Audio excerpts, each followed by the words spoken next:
In 2012, a scientific expedition to Antarctica was nearing a groundbreaking discovery. After drilling 2 miles into the thick ice, scientists were just inches away from reaching water that hadn't seen sunlight in 20 million years. This pristine water, untouched by the outside world for millennia, could hold unimaginable secrets about the past and the history of life on Earth. But as they neared the water's surface, communication with the team suddenly went dark. 5 days later, 2 of the scientists were found dead, and the official report stated their deaths were caused by hypothermia. However, there was a witness who suggested that the story was far more complicated than it appeared. Antarctica is unique in many ways.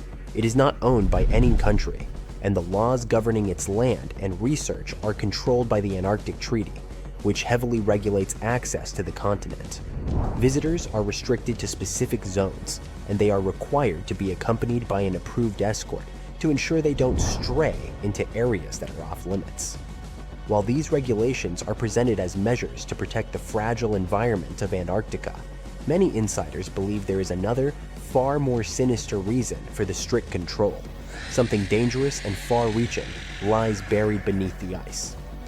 In February 2021, a chilling image appeared on the paranormal board of 4chan. A user posted a screenshot of Google Maps showing a bizarre shape in the frozen landscape, what appeared to be a massive spider-like creature. At first, people dismissed it as a hoax, a product of imagination or digital manipulation. However, things took a strange turn when Anton, the son of a former Navy lieutenant who had been stationed at McMurdo Base in the 1990s, posted photographs of his father's military memorabilia.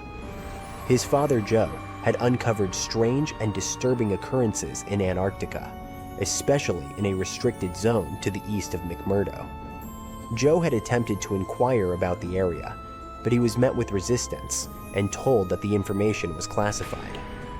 Anton revealed the coordinates of the location, which, when checked on Google Earth, displayed blurred images. Joe's first night at McMurdo was marked by a mysterious event that would haunt him for years. Soldiers arrived at the base carrying a man who was critically injured. The injuries were too precise, too unnatural for a simple animal attack, and the soldier who brought him in was in a panic. The soldier muttered something about releasing something we shouldn't have. When Joe pressed for more information, he was met with hostility, and a gun was pointed at him. The soldiers refused to speak further on the matter. This encounter was only the beginning of Joe's unsettling experiences at the base. By the early 2000s, reports started emerging from a Japanese ship patrolling the Antarctic waters. The crew claimed to have spotted what they initially thought was an iceberg, until it began to move. The object, which was 60 feet long, had pale skin and large black eyes, features that seemed otherworldly. Some of the crew reported seeing arms, hands, and fingers on the creature, while others insisted it had a long tail resembling a mermaid's. This mysterious creature, later dubbed Nanon, would occasionally surface to observe the ships before vanishing again into the icy depths. In 2007, a satellite image surfaced, showing something large moving beneath the water near the Antarctic coastline. Cryptozoologists and conspiracy theorists alike were quick to speculate that this could be an intelligent species, long hidden from humanity in the frigid, dark depths of the Arctic oceans. Some even suggested that it might be the product of a secret, sinister genetic experiment, a hybrid of whale DNA and human genetics, designed to create a creature with abilities far beyond anything nature had intended. As Joe continued his investigation at McMurdo, he began to notice an increasing number of soldiers arriving with strange, precise injuries. These wounds, too perfect to be the result of animal attacks, were attributed to encounters with creatures known as striders. The striders were massive, terrifying entities capable of leaping across the icy terrain in incredible bounds. As Joe dug deeper into classified files, he discovered links between Antarctica and secret military operations. It appeared that the striders were part of a covert project that involved breeding super predators, creatures designed to carry out specific, highly dangerous missions, including human trafficking. The secret research facilities that Joe uncovered were breeding these creatures in hidden laboratories deep beneath the ice. Joe's investigation revealed that the goal of this breeding program was not just to create a terrifying monster, but to use it as a tool for trafficking humans across borders. He uncovered evidence of a global human trafficking network, with shipments of people being sent to various parts of the world. This secret operation, which had connections to powerful governments and organizations, was operating under the radar, its full scope hidden from the public eye. In 2017, researchers studying Lake Vostok, one of the largest subglacial lakes in Antarctica, discovered DNA samples that suggested the presence of a life form with intelligence far beyond that of any known species. The creature, known as Organism 46b, was captured temporarily by a Russian research team, and its abilities were nothing short of astonishing. The creature could disable security systems and even change its shape, adapting to its surroundings. This was not just an ancient predator. It had evolved into something far more dangerous than anyone could have imagined. The official Russian report, which claimed the research was focused on studying bacteria, failed to mention the true nature of the creature. Later, the records were erased, and any trace of the creature was scrubbed from the official record. But Joe's investigation didn't end there. His quest for the truth led him to a hidden journal that described the Strider's terrifying abilities in even greater detail. As Joe pieced together the information, he uncovered evidence of a secret alliance between the US, China, and Chile, working together to create a monstrous army of these creatures. The Striders were designed for very specific missions, including targeted human trafficking. Joe's investigation revealed that this network of operations extended far beyond Antarctica, connecting secret laboratories, military bases, and underground tunnels that span the globe. After Joe's untimely death, his son Anton discovered his father's old computer, filled with files that could expose the truth. Anton began the long process of recovering the lost data, but he quickly learned that others who had tried to reveal the secrets of Antarctica's hidden operations had been silenced. Anton's final post was a desperate plea for help, but just days later, he vanished without a trace. The government has since scrubbed all images and data related to these discoveries, but many believe that the dark network of creatures and secret operations still exists beneath the ice, its reach extending into every corner of the world. The full extent of what lies beneath Antarctica's frozen surface may never be fully understood. Some believe that there are forces at play far beyond human comprehension, hidden in the cold depths of the continent. Whether these creatures are the result of nature, genetic experimentation, or something else entirely, one thing is certain: the mysteries of Antarctica are far from solved, and the truth may be far more terrifying than we could ever imagine. The South Pole is more than penguins and endless snow. There's a hidden ghost world within it. Look, it's right here on the globe. Don't confuse Antarctica with the Arctic, which is at the top of our maps. Much smaller in size, and, let's face it, way less mysterious. The ice sheet covering Antarctica is about 1 to 3 miles thick, which is up to 16 Eiffel Towers stacked on each other. This massive blanket hides the true features and contours of Antarctica's land. We still don't know much about this mysterious continent, and it is ice and snow that are to blame. We still don't even know the true shape and size of this continent. Mapping Antarctica without some huge shovels is an incredibly hard task. But satellites learned to penetrate the ice with their cameras. And now we know there's actually an enormous, dramatic ancient landscape beneath the snow. The ghost of the past. About 90 million years ago, Antarctica was a much warmer place. It was actually a lush rainforest with tons of plants and probably teeming with life. It even had rivers flowing through it. Then the ice came. This happened about 34 million years ago. during the transition from the Eocene to the Oligocene, when our planet cooled significantly. It was the beginning of one of our several ice ages. The land remained, but now was hidden under ice and snow that got thicker and thicker. To a regular eye, Antarctica turned into a white desert, vast, flat, and featureless. Time went on. This massive ice sheet moved around, smoothing and shifting the ground beneath it. Over the millions of years, it changed what the land looked like.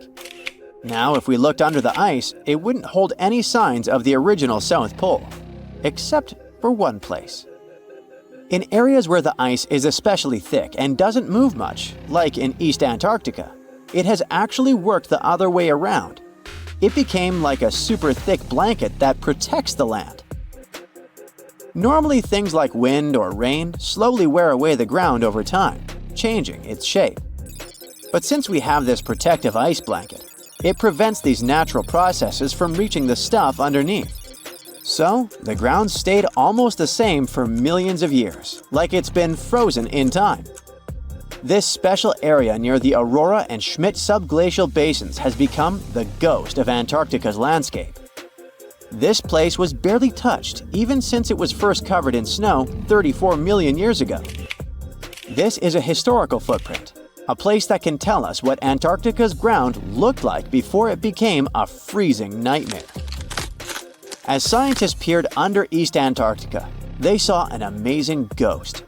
The traces of the rivers that were flowing there millions of years ago, various valleys, and some weird little islands, as well as 3 big chunks of land shaped like the letter U. Hey, what's that all about? You see, the continents on our planet are moving constantly, sliding along the red-hot lava mantle like cereal on milk. Over history, they came together and broke apart several times. Hundreds of millions of years ago, several continents were a part of one enormous Gondwana. Antarctica was one of them. It used to be one huge landmass. But when Gondwana broke apart, the poor continent got stretched by tectonic forces. Parts of land were pulled away from each other. Whoosh! And they got torn apart. And that's how we got these big chunks or blocks of land under thick layers of ice. In any case, scientists now want to explore this ghost a bit more. But to study it deeply, they need to actually drill down through the ice, like using a straw to get to the bottom of a thick shake. This will help them pick up some rocks and dirt from way below to learn more about the Earth's history and climate. Antarctica is the 5th largest continent in the world, approximately bigger than the entirety of Europe or Australia, competing with the entire South America in size. Aside from East Antarctica, we discussed there are several more regions: Antarctica Peninsula, South Pole, West Antarctica, and the Ross Sea. The continent is basically a frozen sandbox, and all its hidden, mysterious landscape is actually less explored than Mars's terrain. We only know for sure that without ice, it wouldn't just be flat and empty, but an entire world full of big mountains, huge canyons, and even fiery volcanoes. Some of these volcanoes are so huge that they peak above the layers of snow. In West Antarctica alone, there are at least 138 volcanoes, though only about 8 or 9 are active today.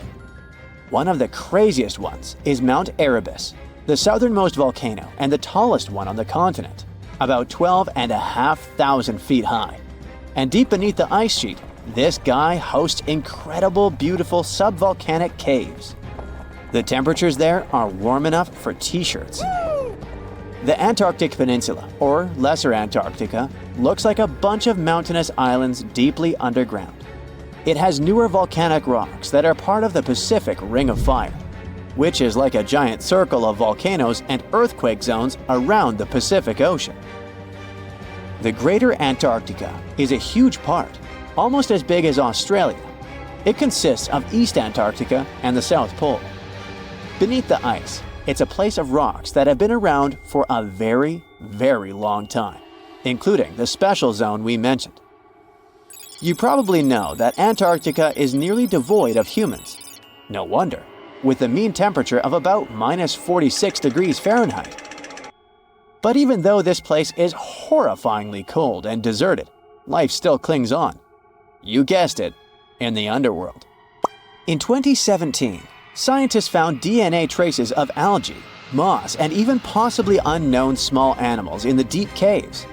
That means that even in such crazy conditions, there are still unique ecosystems thriving in little isolated warm pockets beneath the snow.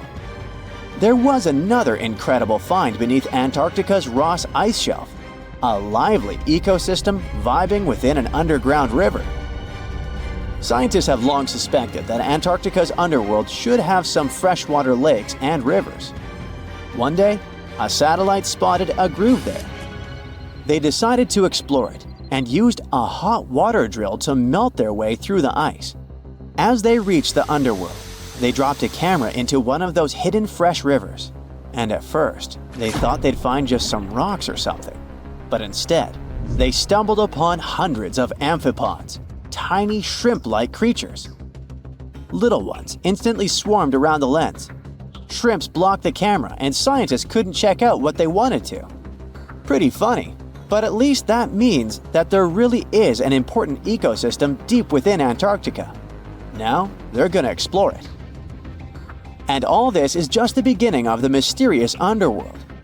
Antarctica's snow also hides the deepest canyon on Earth under the Denman Glacier. Well, Mariana Trench is still the deepest point on Earth, but it's a part of the oceanic crust, geologically speaking.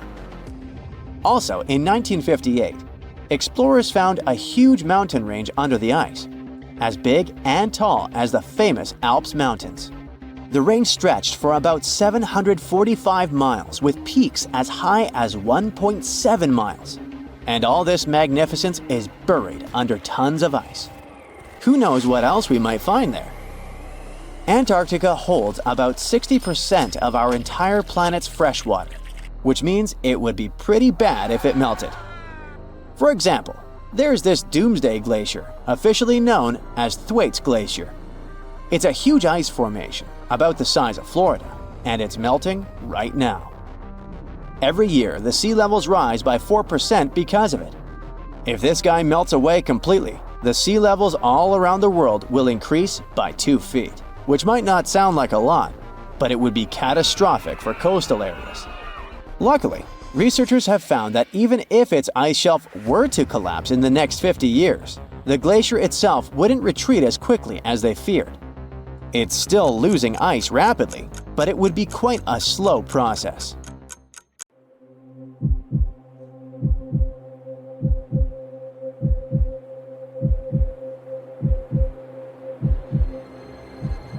Leave it to people wandering on Google Earth to stumble upon the world's newest and weirdest places ever.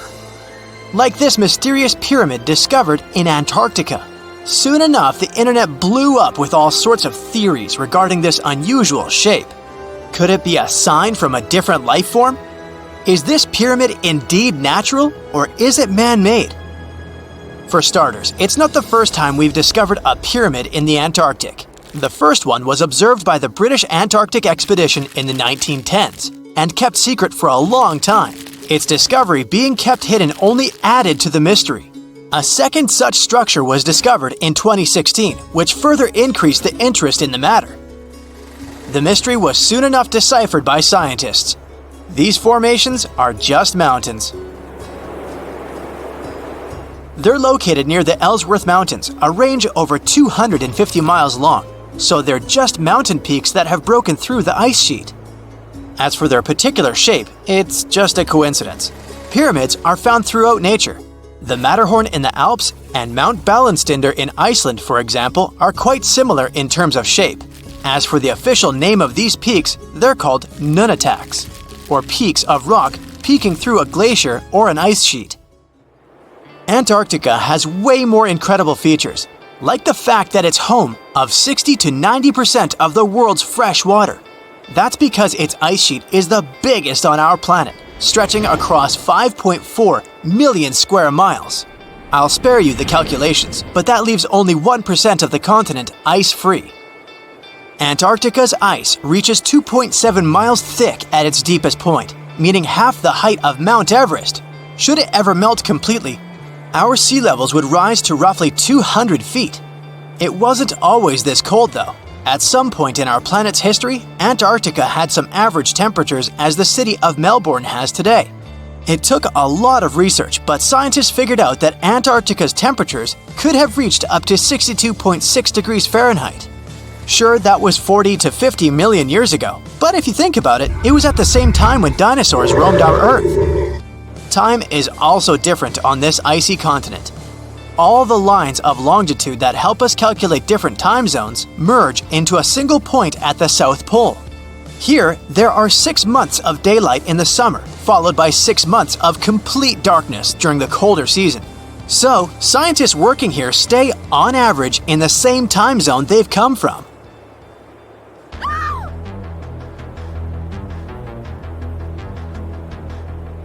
The Blood Falls aren't a chapter of a thriller movie. They are merely a series of waterfalls located in one of the driest regions of Antarctica. They emerge from an underground lake filled with a special type of bacteria. These little organisms use sulfates as fuel instead of sugars, which makes them very intriguing for scientists. The water contained in this lake is so full of iron that it basically just rusts when it meets air. So, the reddish color of the waterfall also gives it its trademark name. The megalodon was the largest predator ever known in our planet's history. In terms of its location, the megalodon lived practically in all waters on our globe, except near the poles. The reason why there are no megalodon teeth found in Antarctica is probably because the gigantic creature was adapted to only warm tropical and subtropical waters. If you plan to visit Antarctica by boat someday, just know you might not get there on a non-metallic boat. The hull of your transportation device must be made of either steel or aluminum to withstand the harsh weather conditions here. Antarctica isn't home to a lot of bugs. In fact, there is only one true species of insect that calls this place home. It's a wingless midge called Belgica antarctica. This fly is so tiny that it only reaches 0.08 to 0.23 inches long, but it's still the Antarctic's largest terrestrial animal. A lot of Antarctic fish also come with an antifreeze substance in their blood. They don't necessarily need it for protection against the cold temperature, but mostly against touching ice. These antifreezes are made up of large glycoprotein molecules. They surround any small ice crystals that may form, making sure they don't spread through the animal's tissues, which could cause a lot of damage. They also create a sort of small pillow blocking the sharp ice crystals, so they're less likely to cause any pain. It also doesn't rain a lot here on this icy continent, but one amazing meteorological quirk of Antarctica is that it's full of diamond dust. This dust is basically small ice crystals that pop out of humid air close to the Earth's surface. Think of it like an icy fog. As they flow through the air and get touched by sunlight, they begin to sparkle, making visitors here feel like they're surrounded by diamonds. It's probably the last place you'd want to go into labor, but in 1978, the first person was born here ever. Emil Marco Palma was its name, and ever since, 10 other people have been born here in Antarctica. There's a lake on this icy continent that is so full of salt, it makes it impossible for it to freeze over, even if temperatures can go as low as 5 degrees Fahrenheit. That's because pure water freezes at 32 degrees Fahrenheit. Water that has salt in it, or any other substance for that matter, will freeze, but at a way lower temperature.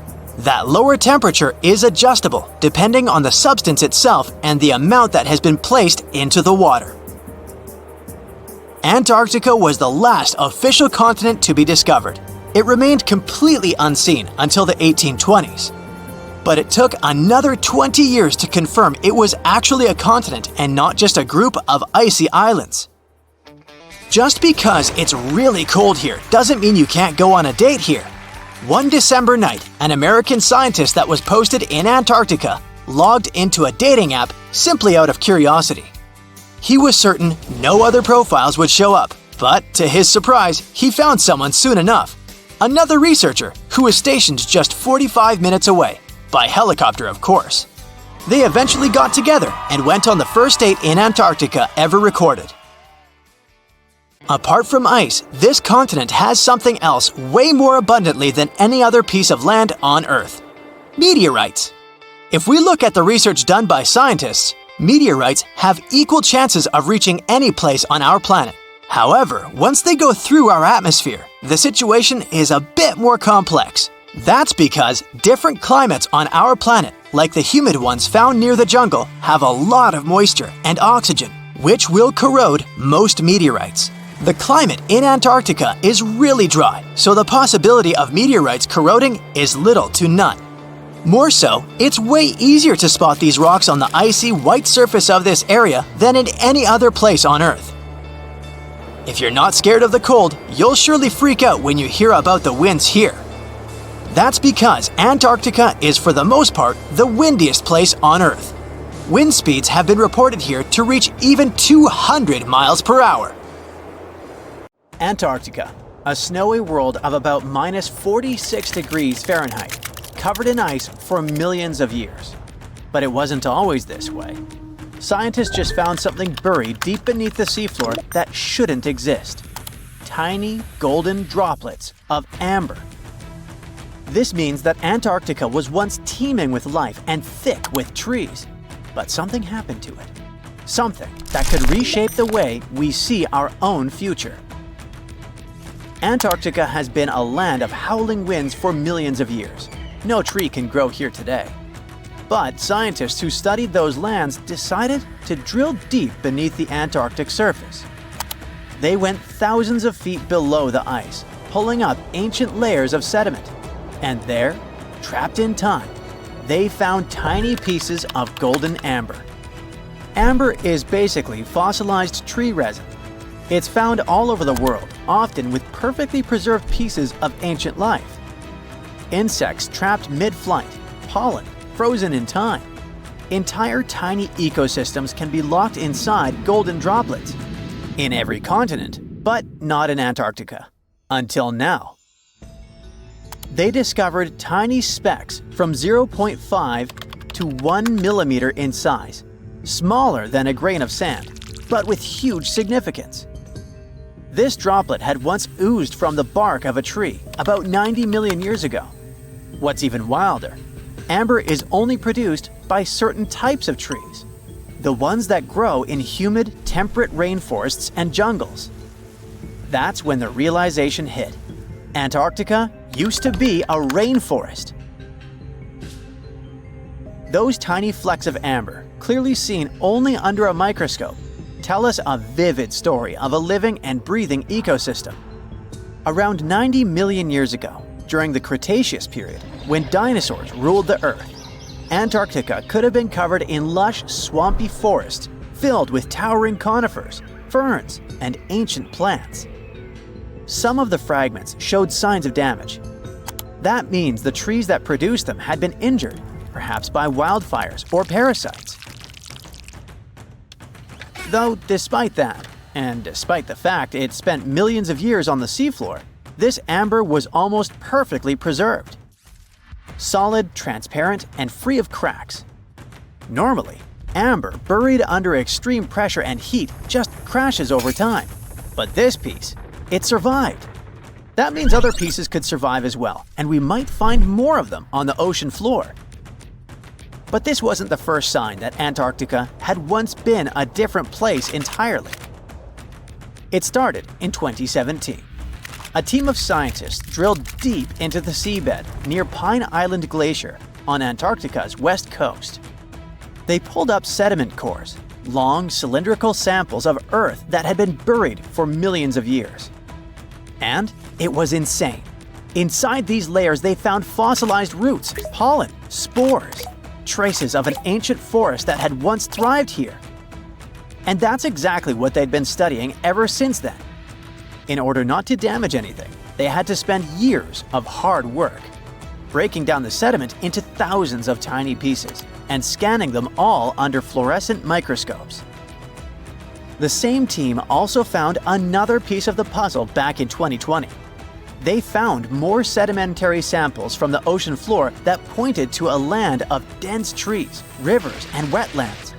A world that looked more like the Pacific Northwest or New Zealand. But why was Antarctica so warm back then? Well, that's all because of the atmosphere. 90 million years ago, Earth's carbon dioxide levels were terrifyingly high. It was literally one of the warmest periods in history, with temperatures soaring even at the poles. Think about it. Antarctica had no ice caps. Instead, it could have had buzzing insects and maybe even dinosaurs wandering through its forests. But in order to learn what happened to them, the team has to find more evidence. Antarctica really is a place full of mysteries.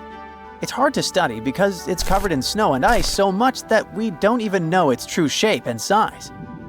Some parts of the ice sheet are over 3 miles thick, half the depth of the Mariana Trench, the deepest trench on Earth. Luckily, snow has a great quality. It can freeze things in time perfectly. Layer by layer, year after year, it buries nature's past like a time capsule. Luckily, snow has a great quality. It can freeze things in time perfectly. Layer by layer, year after year, it buries nature's past like a time capsule. At first, fresh snow is soft and shifts easily in the wind, full of air.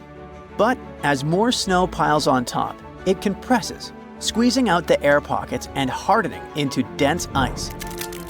This freezing pressure locks everything inside.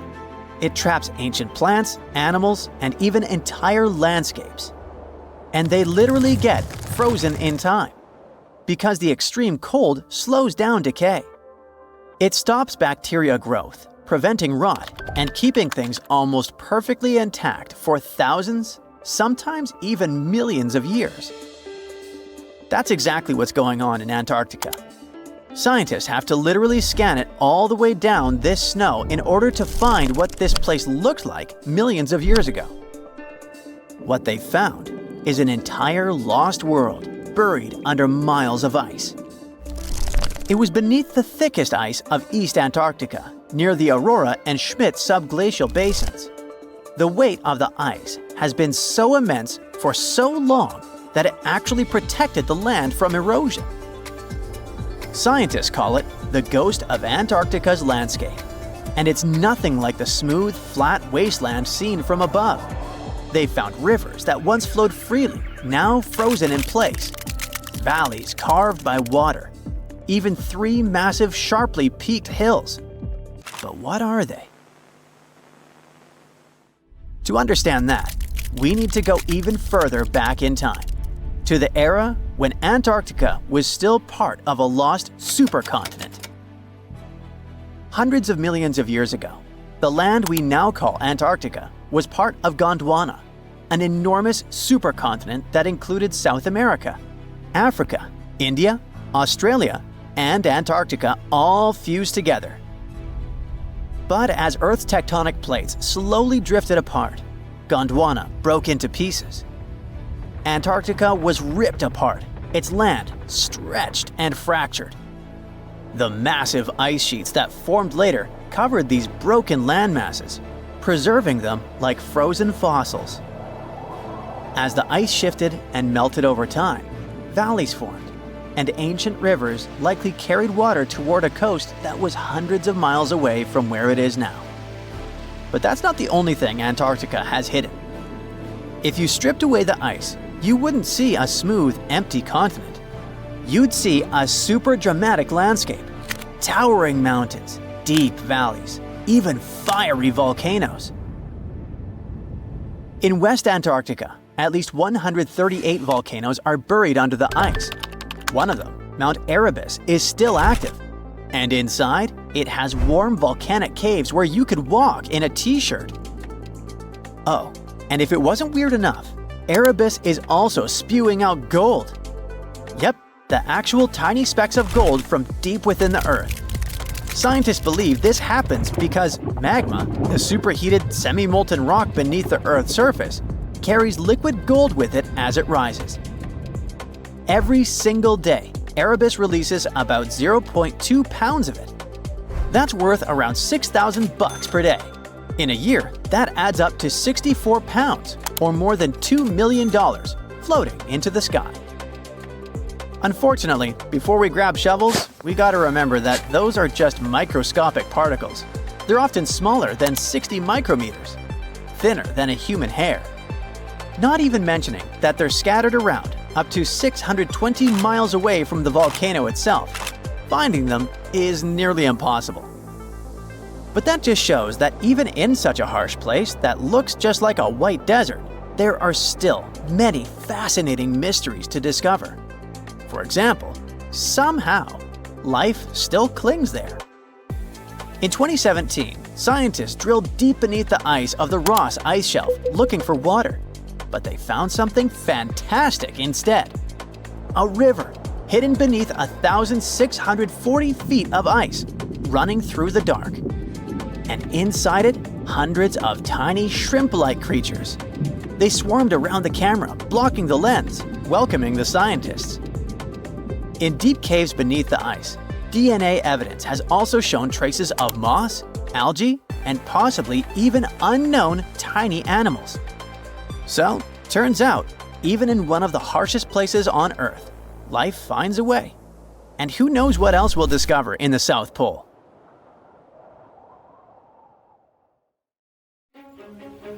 Ooh, you're diving into the dark and icy waters of Antarctica.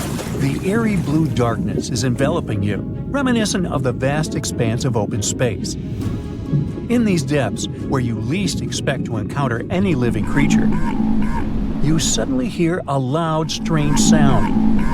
A quacking noise, as if a giant duck was hidden in the deep. In 1960, researchers first recorded this sound and named it bioduck. Clever. For decades, they tried to unravel the mystery of its source. Was it a giant kraken? An extraterrestrial spaceship that had crashed into the ocean? A mysterious sea monster? Or perhaps an enormous duck? There were many versions, one more bizarre than the other. Oceanographers detected similar sounds in other locations as well. Off the western coast of Australia and near New Zealand, they recorded similar but higher pitch signals, which they named bio-goose. It seems the creepy atmosphere of the story disappears with such names. Anyways, these sounds were not isolated incidents. They happened multiple times with consistent intervals. Many initially thought the source must be mechanical, given the regularity of the sounds. However, studying the oceans in the latter half of the 20th century was challenging because of limited technologies. Nevertheless, scientists persisted in collecting data on bioduck and biogoose, driven by their insatiable curiosity. As more data accumulated, so did the theories. But scientists eventually uncovered the mystery. Bioduck turned out to be a form of communication with a biological origin. When researchers analyzed the repeating sounds, they noticed that the signals never overlapped. One source would speak while the others remained silent, suggesting a form of communication. The question remained, which ocean creature possessed such an extraordinary method of communicating through varied frequency sounds? The answer, as many have guessed, is whales. Scientists compared the bioduck sound from Antarctica with the calls of minke whales and found striking similarities. The biogoose sounds from the waters off Australia and New Zealand likely belong to other species or very young minke whales. This discovery, however, only deepened the mystery. What purpose did these sounds serve? Were the whales discussing their dinner plans, laughing at the humans recording their voices, or perhaps sharing deep insights about the universe? The possibilities were endless, but the most astonishing revelation was that humans might one day learn to communicate with these magnificent creatures. Communicating with whales is no longer a far-fetched idea. Scientists from the University of California have already established contact with a humpback whale named Twain. In a groundbreaking experiment, researchers conducted a 20-minute conversation with the marine mammal. Here's how they did it. The specialists went on a marine expedition to the coast of Alaska, where they recorded the sounds of a group of humpback whales. Then they played these sounds through speakers, sending the signals back into the ocean. The recorded sounds resembled a greeting, like, "Hey, what's up?" but in the whale language. These greetings are used by whales to call each other or indicate their location. Now, soon after sending the signals, the researchers received a response. Twain approached the boat, circled it, and replied with a "hey" of its own. This marked the beginning of the first ever human-whale conversation. For 20 minutes, the scientists sent 36 signals to Twain, and each time the whale responded. Moreover, it waited for time intervals before answering. That is, the team received a response from the whale, waited 10 seconds, and turned on the sound again. Researchers then waited 10 seconds and answered. It seems that Twain was a very delicate interlocutor. Maybe it was a gentleman in the whale world, who knows? Or maybe it was simply intrigued by the unusual interaction. The signals used in this communication belonged to a group of whales that included Twain. It's likely that the researchers had recorded Twain's own sounds and used them to communicate with it. In a sense, Twain was conversing with itself.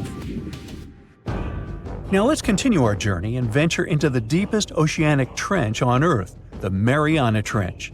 A quick reminder, the Mariana Trench is a colossal chasm in the ocean floor, stretching over 1,500 miles south of Japan and reaching a depth of nearly 36,000 feet at its deepest point. To put that into perspective, the height of the Burj Khalifa, the world's tallest building, is like 1/10 of the Mariana Trench's depth.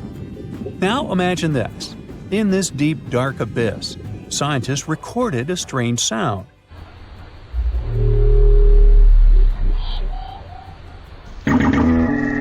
Unlike bioduck, this sound resembled something from a science fiction movie, a low rumble, followed by a metallic ping. Reminiscent of the sounds made by spaceships in sci-fi movies. Researchers named this mysterious phenomenon biotwang noises. Scientists first detected this strange sound in 2014 during an acoustic survey of the Mariana Trench, and they quickly identified its source: whales, specifically Bride's whales. Using artificial intelligence, researchers analyzed around 200,000 hours of audio recordings from the ocean and found matches with a group of Bride's whales. Like other animals, these whales use sounds as a form of communication. Now, did you know what else was found at the bottom of the Mariana Trench? A plastic bottle.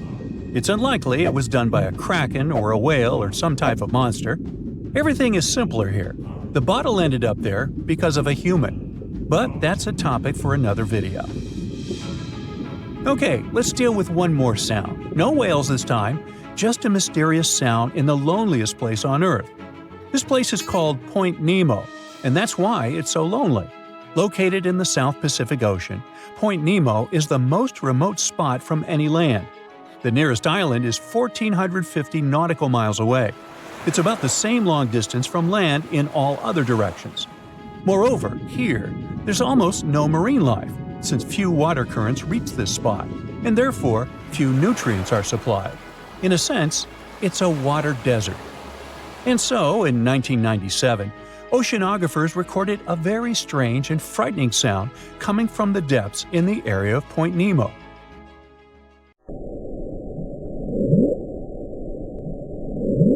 It was something gigantic and scary. People called it the bloop. As soon as journalists found out about this phenomenon, people around the world began to invent the most fantastic versions. The most popular of them was that the sound's source was a giant sea monster, kraken, or some other creature. The hype around the bloop didn't last very long. Scientists managed to find out the nature of the mysterious noise. It turned out it belonged to an iceberg. When they crack and collapse, they create powerful ultra-low frequency sounds that can be heard from a very long distance. To confirm this version, scientists recorded the sounds of other icebergs and heard something similar to the bloop. Oh, by the way, Point Nemo is so lonely that space agencies drop out-of-service satellites here. Space objects just fall in the water. there's a 99% chance that no animal or human will be harmed by falling debris in this lonely place. That's why many people call it the satellite cemetery. But what if, someday, a spaceship from another planet falls here? What if it has already fallen in Point Nemo and sometimes emits an emergency signal that breaks through the ocean? Ooh. All the mysteries you have heard have already been solved. How about we end this video with a mystery that still baffles scientists? Meet upsweep.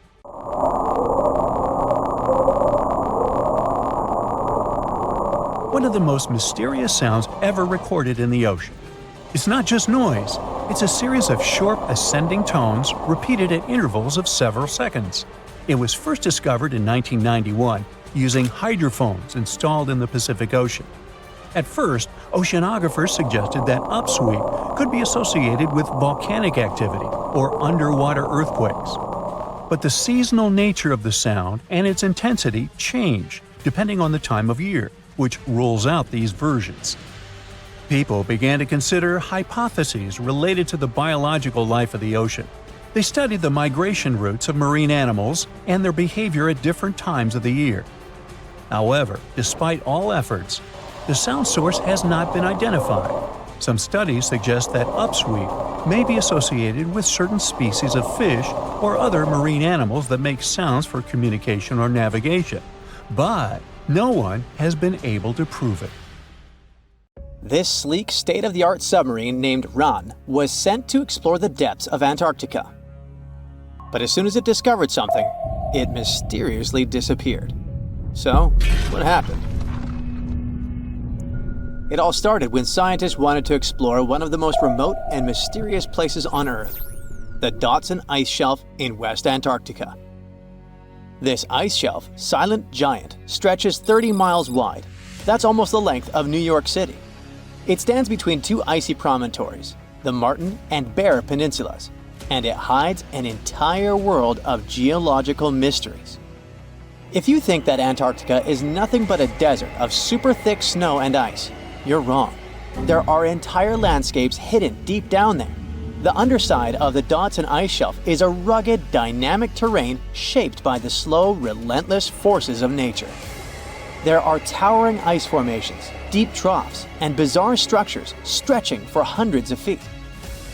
Scientists are super curious about it, but as you can imagine, this landscape isn't easy to explore at all.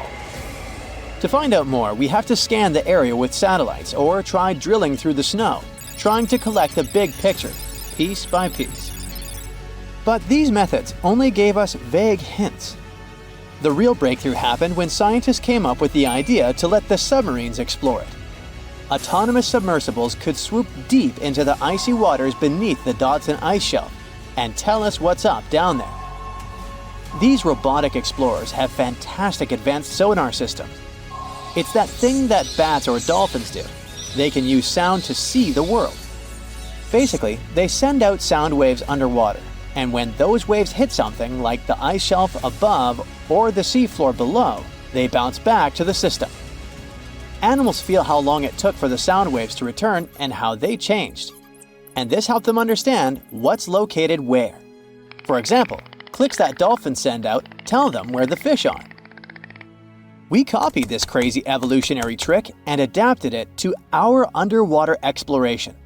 Only our version is much cooler, with a higher level of precision, so we created detailed maps of the environment.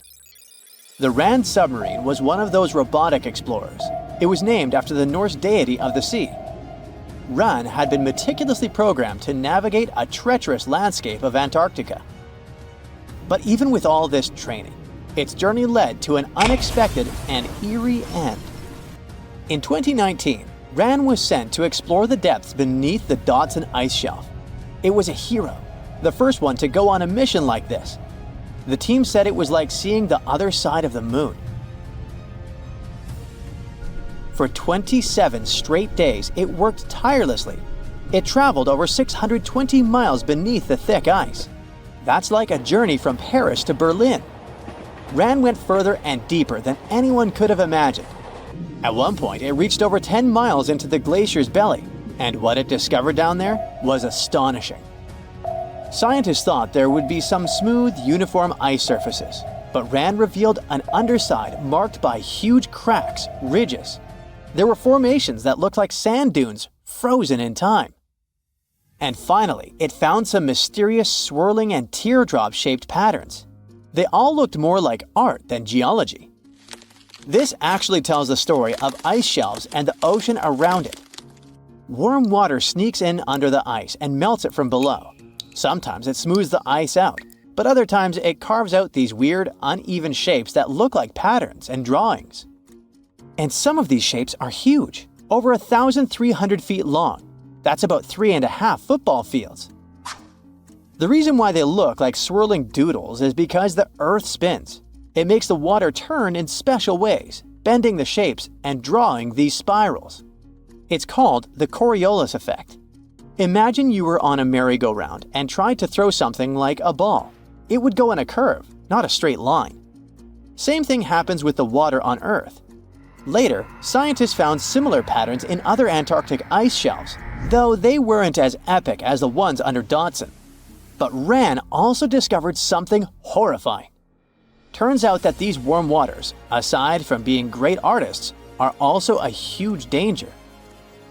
The Dodson ice shelf isn't just hanging out serenely on the sea.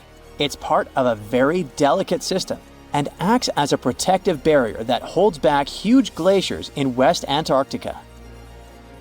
The ice shelf is floating on the ocean, but it's still connected to the land. As warm water sneaks underneath it and the ice melts, the Dodson can't hold on to the land as tightly anymore.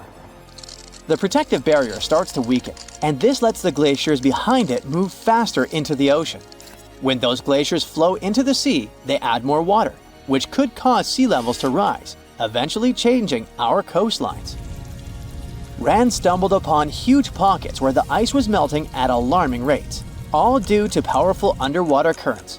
It was like seeing a ticking clock on the glacier. The stakes were high, but luckily the submarine was ready. This time, it managed to return. And then, it worked for 5 more years, helping scientists with tons of useful data. The missions were daunting. There could be periods where RAND slipped into the pitch-black cavity beneath the glaciers, spending 24 hours without communication.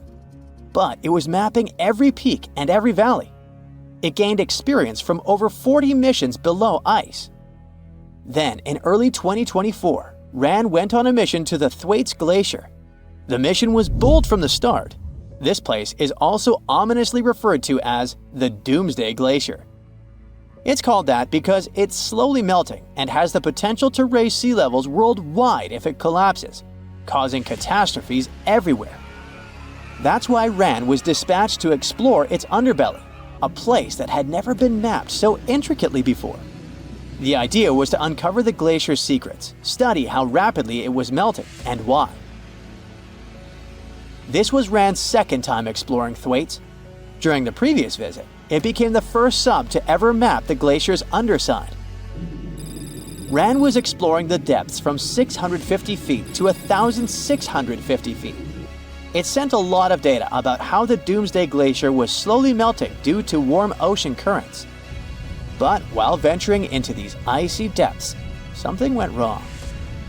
Out of nowhere, RAND vanished. Without warning, without a trace.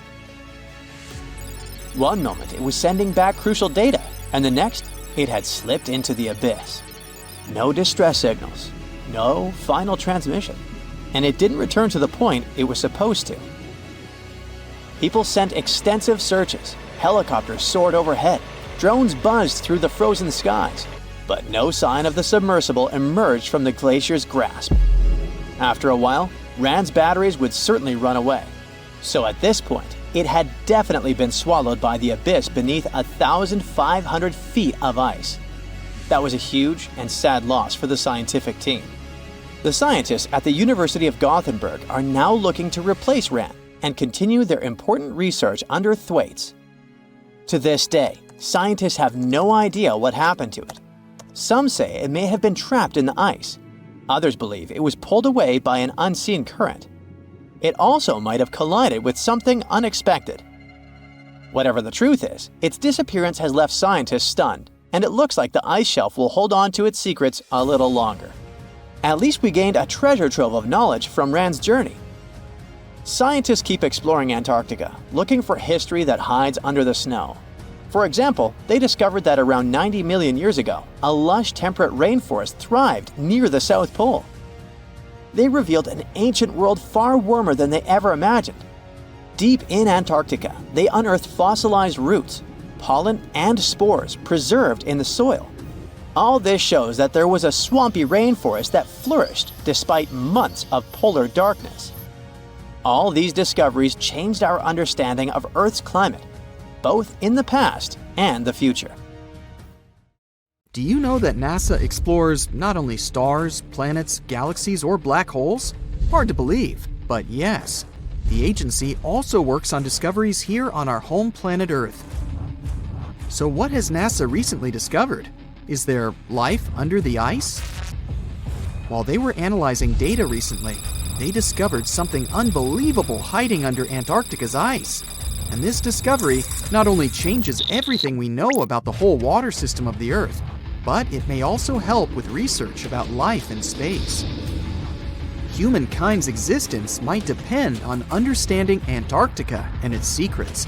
So, the recent discoveries reveal vital information about our survival. But before we continue, let's see how much you know about this place, where it's only ice as far as your eyes can see. Antarctica is one of the world's 7 continents in the southern hemisphere. It's the 5th largest continent in terms of total area, and that means it's almost twice the size of Australia. Want to see real meteorites? Go to Antarctica. Due to its dry climate, Antarctica is one of the best places to observe space. But what's even greater is that you can find meteorites on the white surface of the continent. Scientists have already plucked about 45,000 meteorites from the ice, and they think they can see another 300,000. Since there aren't many terrestrial rocks there, it's easy for them to spot them thanks to their dark color. Antarctica's dry desert environment also helps preserve them, even the ones that fell to Earth more than 1 million years ago.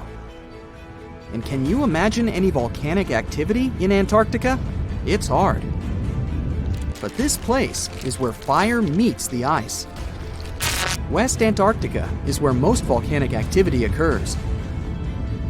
Scientists recently found that 138 volcanoes exist in West Antarctica alone. Wow! You would think that Antarctica is always cold, but no. Its coastal regions can get as warm as 50 degrees Fahrenheit. But have you ever wondered what Antarctica would look like if there were no ice?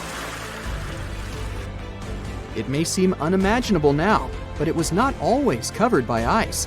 That was 34 million years ago, though, so nobody could tell how the continent's surface would be without the ice.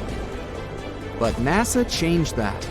They generated computer simulations and created the most accurate map of it as of today. What they saw was incredible. The continent was not flat at all like it seemed. It's pretty bumpy with valleys, rolling plains, and high mountains. But this was nothing next to what they had discovered under Antarctica's ice. So, what is it? Drum roll, please. NASA found 2 new subglacial lakes. And what's even cooler about it is that they spotted these lakes from space.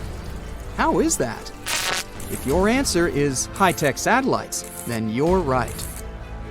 In 2003, NASA launched a satellite called IceSat. It measured ice sheet mass balance and cloud and aerosol heights. The satellite also helped create the ice-free map of Antarctica. In 2010, the European Space Agency launched the second satellite, Cryosat-2. It was for tracking the changes in the thickness of the ice. Then, in 2018, NASA launched the third one, IceSat-2, a follow-on to the IceSat spacecraft. It measured ice sheet elevation and sea ice thickness. It was NASA's most advanced Earth-observing laser instrument. It delivered the highest precision data. And when that was combined with the data from the other satellites, it was possible to spot these 2 new lakes near a pair of larger ones. But how is it possible that these lakes exist in the first place? The average thickness of most Antarctica ice is approximately 1.2 miles. However, it can get over 1.8 miles thick in some places, especially during the winter.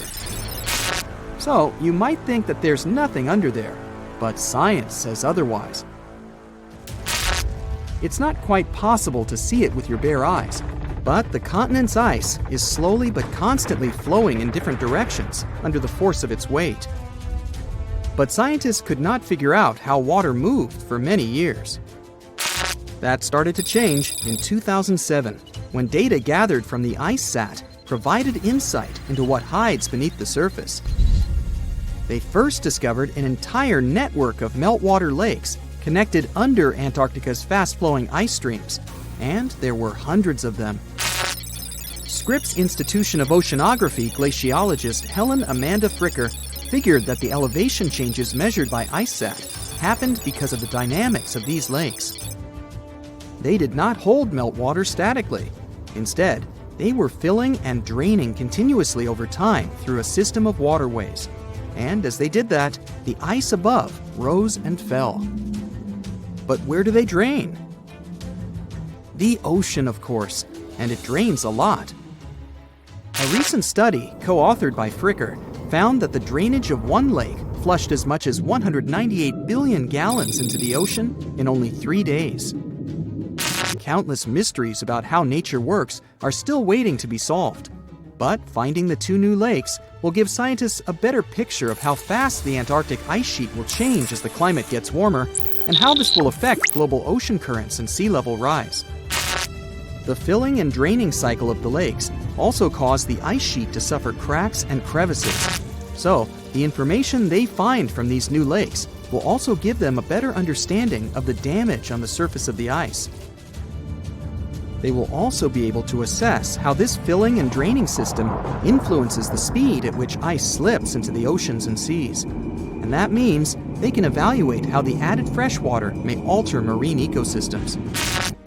This discovery may also suggest whether life is under the ice. Wow!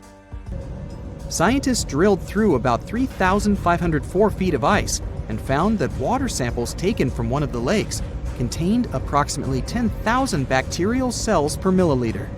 Such a high number of bacterial life is a good sign, because that means the icy waters might also support higher life forms, such as microanimals, and one of these new lakes might even be their home.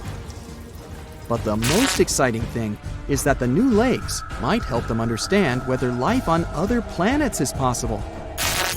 Scientists believe any life below the frozen surface of the planet Mars might follow the patterns seen in Antarctica's lakes. So, there is a possibility that they might find critical new information on the type of life that may have existed on the red planet. You wouldn't want to be there during the winter, though. The lowest temperature on Earth you can experience is negative 128 degrees Fahrenheit. In 2010, there was an even lower temperature of negative 135 degrees Fahrenheit. And you may feel this cold much worse due to the strong and dry winds.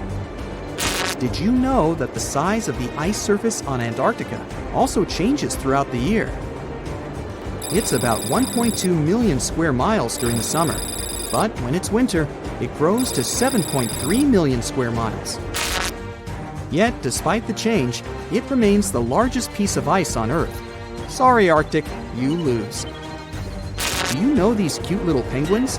Consider these animals the locals, because there is no native population in Antarctica. It's a no man's land, because no single country owns it. But do you know who really owns it?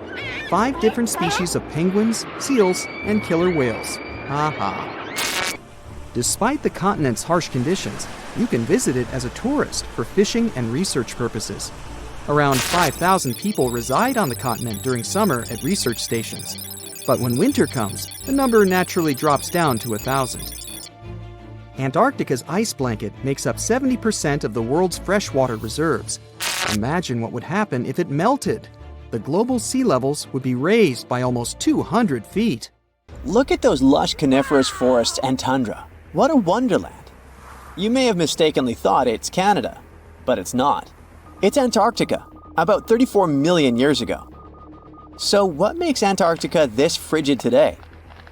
It turns out a mix of dropping carbon dioxide levels and some tectonic shuffle played a huge role in transforming this ice-free paradise into the frozen continent we know now. About 50 million years ago, CO2 concentrations were sky high, strutting around at around 1,000 to 2,000 parts per million. But as those levels tumbled down, global temps started to drop, paving the way for the mighty ice sheets that later took over Antarctica. While the CO2 dive was happening, tectonic activity was also working its magic. The big split between South America and Antarctica opened up the Drake Passage, which created the Antarctic Circumpolar Current. This powerful current acted like a bouncer, keeping warm air and ocean currents from crashing the Antarctic party, and helping keep things rather frosty. If you mix up Australia and Antarctica, you're not that wrong. These two continents used to be one. If you mix up Austria and Australia, it's much worse. By the way, don't fall for the internet myths and memes. There's no help desk in Austria specifically for people who intended to fly to Australia. Now, look at this magnificent Australian pink beach. It's precious, and not in a figurative sense. Those mysterious pinkish sands are actually garnet, and it's widely used in jewelry. Geologists studied those sands and came to the conclusion that the garnet contained there is older than local mountains. That doesn't make sense, right? In fact, it does. You see, Australia didn't used to be this very detached continent as it is now. Many millions of years ago, Australia and Antarctica were part of the supercontinent Gondwana, and glacial erosion released the garnet, which eventually made its way to the beach. These sands formed when South Australia was flat and chill, long before the mountains appeared. Most garnet gets washed away, but this batch has a rich history, tracing back to glacial rocks in the Transantarctic Mountains. So this pink sand comes from an ancient mountain range hidden under Antarctic ice. Not only does Antarctica ice hide gems like garnet, if you look harder, you might find entire buildings. Sounds insane, but this is exactly what a British explorer did. His name is Chris Brown, and he uncovered an entire building beneath the ice. He was traveling to the pole of inaccessibility, and it all started with a bummer. Chris and his son had their plane broken. Suddenly, they spotted a lone bust peeking out of the snow. This place was an old meteorological station. Despite freezing conditions, Chris and his son Micah had a blast exploring. Chris is on a mission to conquer all 7 earthbound poles of inaccessibility and has tackled 5 so far. I guess you already know that Antarctica is the largest desert on Earth, much larger than the Sahara or the Gobi. Still, despite being the driest continent on Earth, it boasts a seriously weird waterfall. Nestled in the mesmerizing McMurdo Dry Valleys, it's 5 stories tall and looks like it's gushing blood. It's even called Blood Falls. It may look outlandish and even frightening, but its nature can be easily explained. The water that creates this crimson cascade was once a salty lake, but over time, it became sealed off from the outside world when glaciers formed on top of it. Now, this ancient water hanging out 1,300 feet below the surface has cranked up its salt levels to 3 times saltier than the ocean. This salt water is also loaded with iron and gets 0 oxygen or sunlight. When the iron-rich water trickles through a crack in the glacier and meets the air, it rusts up, turning dark red. You may have mistakenly heard that no bug species belongs to Antarctica, but it's not exactly true, because there's this tiny Antarctic midge living there. Plus, there are some spiders too. Those aren't your average spiders hanging out in the darkest corners of your apartment. Those are critters lurking in the chilly darkness of the Antarctic ocean floor. These little marine creepers are actually arthropods and can stretch around 20 inches across. As if that wasn't bizarre enough, they also breathe through little holes in their legs. Quick question. What's the color that you associate most with Antarctica? I'm sure it's white. That's my association too. However, Antarctica may look like a slice of watermelon. That colorful snow comes courtesy of a tough little algae called Chlamydomonas nivalis. When things start to warm up during the Antarctic summer, these little guys release their vibrant red and green spores, painting the snow in wild and funky colors. But it's best to steer clear because that snow is not just a pretty sight. It's also toxic and definitely not edible. Searching for fossils is always a blast, but when you're in one of the most remote spots on the planet, it gets even more exciting. A diverse team of scientists recently hit the mother lode, pulling in over a ton of fossils from ancient marine life, dinosaurs, and birds from the late Cretaceous period, about 71 million years ago. Their adventure kicked off with a flight to South America, followed by a 5-day trek through the infamous Drake Passage. Upon reaching Antarctica, they set up camp using helicopters and inflatable boats. You might be thinking, why dig in Antarctica with all that ice? Well, it turns out there are places where rocks pop up, depending on the season. The team went to James Ross Island, located in the Antarctic Peninsula, and they went there during February and March. And that's one of the few parts of Antarctica where in summer, rocks are exposed, and those rocks can come from the age of dinosaurs.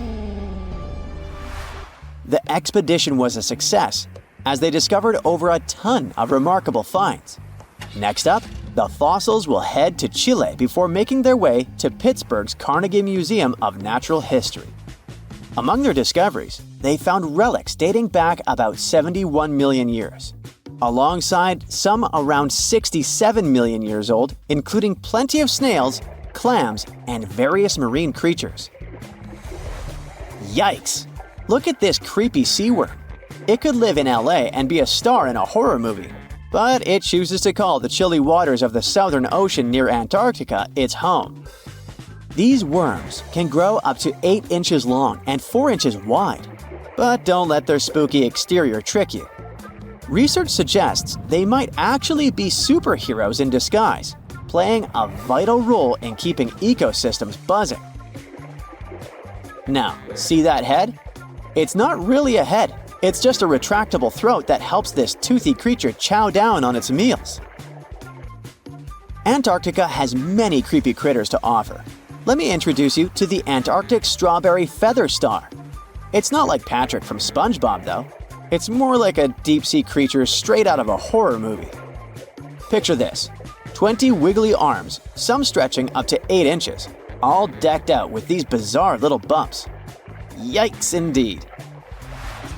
Back in 2014, scientists buried 34 seismic monitors in the snow on the Ross Ice Shelf, which is huge. Think of it as an ice slab the size of Texas, just chilling over the Southern Ocean. These clever little machines picked up a nearly non-stop buzzing. Even though our human ears usually can't catch these low-frequency sounds, scientists have worked their magic and made them audible for us. They even shared the creepy audio online. A glaciologist from the University of Chicago says that if you could hear this vibration, it'd sound like a swarm of cicadas taking over the backyard in late summer. But these glacier explorers weren't trying to capture spooky tunes. They're actually on a mission to monitor the Ross Ice Shelf because things are heating up, literally, and the ice is melting faster than ice cream on a hot day. Ice shelves are like Earth's safety plugs, keeping all that massive ice from surging into the ocean. So what exactly is making all that noise? It's likely just strong winds whipping across ice dunes, creating a kind of natural vibration. They say it's safer to get someone on the International Space Station than to evacuate someone from Antarctica in the winter in case of an emergency. So if you're wondering what it's like to be an astronaut but aren't ready to leave the Earth, consider the career of an Antarctica explorer. The desert conditions around the South Pole are much like those on Mars. The lowest temperature ever recorded here was almost minus 129 degrees Fahrenheit. You can find more meteorites here than anywhere else on Earth. Plus, there isn't any sunlight here for 6 months every year, just like in space all the time. So, NASA scientists use this land to test their space robots, to design the best astronaut meal plans, and to know what it would feel like to fly to another planet in complete isolation. The first people came here to stay on purpose for the whole winter in 1899. All 10 of them lived in a small cabin made of pine wood that was only about the size of 2 bedrooms. The windows were boarded up and the roof was covered in sealskins. Heavy coal held it down to stop the wind from blowing it away. Even though it was tough, all the men survived except for one. More than 100 years later, the little hut is still standing and is the oldest building in Antarctica. Today, Antarctica has over 40 research stations that are open all year, and about 60 more that are used only during the warmer months. In the summer, up to 5,000 people live here doing their research. The places where they stay are much more comfortable than they used to be. No need for sealskins anymore. Belgium's futuristic Princess Elizabeth Station stays warm using sunlight and heat from people and electrical appliances. It's covered in shiny metal and built on strong rocks, with walls that are more than 1.5 feet thick. These walls have 9 layers of different materials like wool, paper, and wood. The temperature inside stays at a comfy 68 degrees, even when it's freezing at -58 outside. The eco-friendly station uses wind turbines and solar panels for power, and it makes more energy than it really needs. Brazil's Comandante Ferraz station is divided into 3 levels, kinda like a themed hotel. The top part is 30 feet tall and has bedrooms, restaurants, and other facilities to live comfortably. The middle part, which is almost 20 feet tall, is used for science experiments and maintenance. The lowest part, about 8 feet high, is where they store things and park vehicles. It also has video conference rooms, libraries, and living rooms. The station's height can be adjusted depending on the temperature and melting ice, so it stays safe and comfy for the people living there. This design also helps to minimize the impact on all the wildlife around it. Another interesting station is Britain's Halley 6 Antarctic Research Station, which looks like a robot from Star Wars. It's made up of 8 separate sections. The station sits on tall legs that allow the wind to blow the snow away. This way, it isn't stuck to the ground. The bottom is shaped like sleds, so they can move the station around when needed. This is important because it sits on a huge moving glacier, which slowly pushes it towards the sea. The station's sleds let it be moved back regularly for important studies, like observing the atmosphere. This is the first research station that can be fully moved like this. Some scientists don't stay at research stations, but live in tents on the ice for days. They spend around half of the time trapped inside because the wind blows some serious amounts of snow on the tents and blocks the exit. They say it feels like exploring space. One earthly question, though, is how they use the bathroom while out exploring in Antarctica and not at a research station. There aren't any real bathrooms unless you bring or make one. Some explorers use a special tent just for that, or build snow walls or igloos for privacy. All waste has to go with them when they get back to the research station. You can't just leave the waste in the wild there, according to the Antarctic Treaty System that regulates all human activities. It could harm the local environment. So, at the end of the season, they send it back to their home country in special containers. So nothing stays in Antarctica. Each research station gets its fresh water in different ways. In the past, people had to shovel snow and ice into big tanks and then heat it up to melt it into water. Now they mostly pump water from a lake that forms when ice melts and store it in a heated building. On average, one station needs about between 2,500 and 4,000 gallons of water every day. To save water, people can only take 3-minute showers. When water is running low, they might only be allowed to shower every second or third day. Building new constructions in Antarctica isn't exactly easy because of snow that can pile up as high as a 1-story building, super strong winds blowing at 85 miles per hour with even faster gusts, and temperatures dropping really low. The weather only allows transportation for about 12 weeks each summer, so some stations take years to finish. Storing everything once it arrives is tricky too, because there's not much space and the weather is extreme. Most materials stay in their shipping containers, and for things that need to stay warm, they bring special heated storage containers. So, architects have to get creative with designs and try to use less building material. India's Baradi polar base, for example, is made from 134 shipping containers. These containers were used to bring the materials to Antarctica, and then they became part of the building itself, covered with a special insulated shell to keep it warm. In the future, scientists might build Antarctic bases that don't need much material from outside at all. In 2009, David Garcia from a Danish company had a cool idea called the Iceberg Living Station. This would be a base with many rooms, big enough for 100 people, dug right out of the packed snow or icebergs that have broken off from the ice shelf. A group of scientists from different countries spent 26 weeks together in the Rothera Research Station. Among them were a couple of Americans, an Icelandic mechanic, a few Germans, some Scots, and a Welsh speaker. They rarely had a chance to contact their loved ones back home because it was too expensive to call on the satellite phone.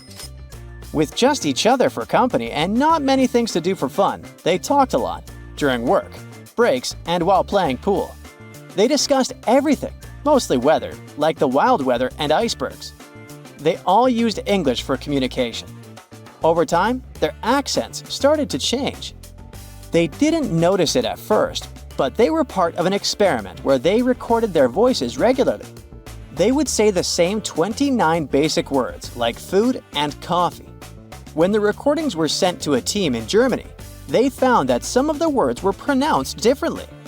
It was clear that a new accent was starting to form. They started to pronounce the OU sounds in words such as flow and disco differently. We normally pronounce it from the back of the throat, and in their case, it shifted to the front of the mouth. 6 months isn't such a long time when it comes to language changes, but such things happen when people are cut off from others. When they talk to each other a lot, they remember how the other person sounds and start copying it without even realizing it. This could help us understand why American and British English became so different. The people on the Mayflower were in similar circumstances. They were isolated when they traveled to North America. If you want to speak like an Antarctic winterer, here's some of their slang you can quickly learn. Fodplod means picking up rubbish. Fod stands for foreign object debris. If someone tells you it's a dingle day today, they mean the skies are clear blue. A smoko is a tea or coffee break. Gonk means sleep. And my absolute favorite is fox hat. It means the base cinema night. So, there's a mysterious doorway in the middle of Antarctica. Some people think it's Bigfoot's vacation home, or a shuttlecraft from Star Trek, or maybe a door to Agartha, a mythical kingdom some people believe is located in the center of the Earth. Well, the scientists debunked all these poetic theories and explained that what looks like a mysterious doorway is located in an area of fast sea ice. It's offshore of the coast and is full of little islands with shallow water around them.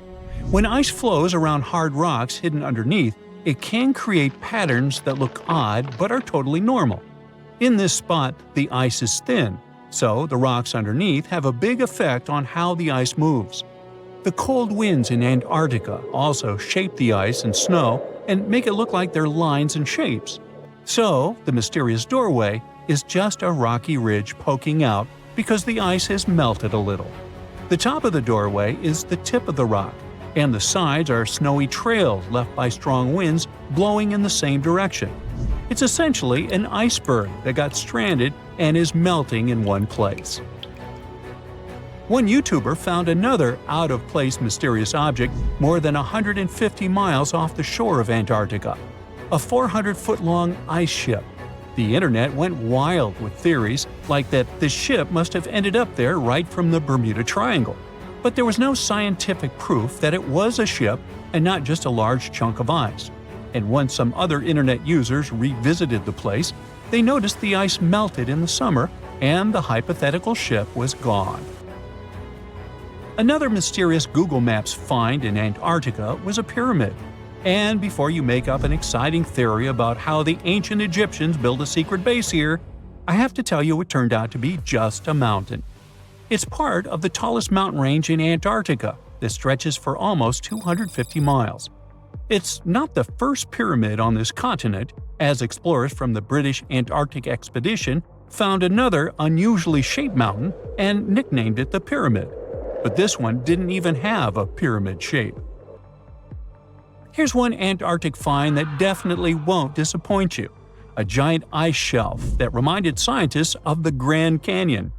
A special submarine robot named RAN covered over 600 miles under the thick ice and brought back some amazing footage of icy mountains, valleys, flat plateaus, and swirly patterns made entirely of ice.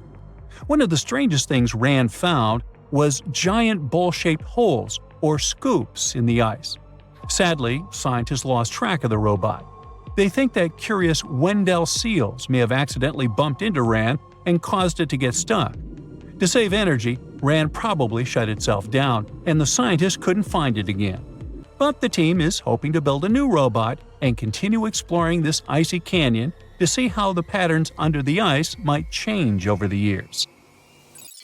Another huge Antarctic canyon was found thanks to bad weather.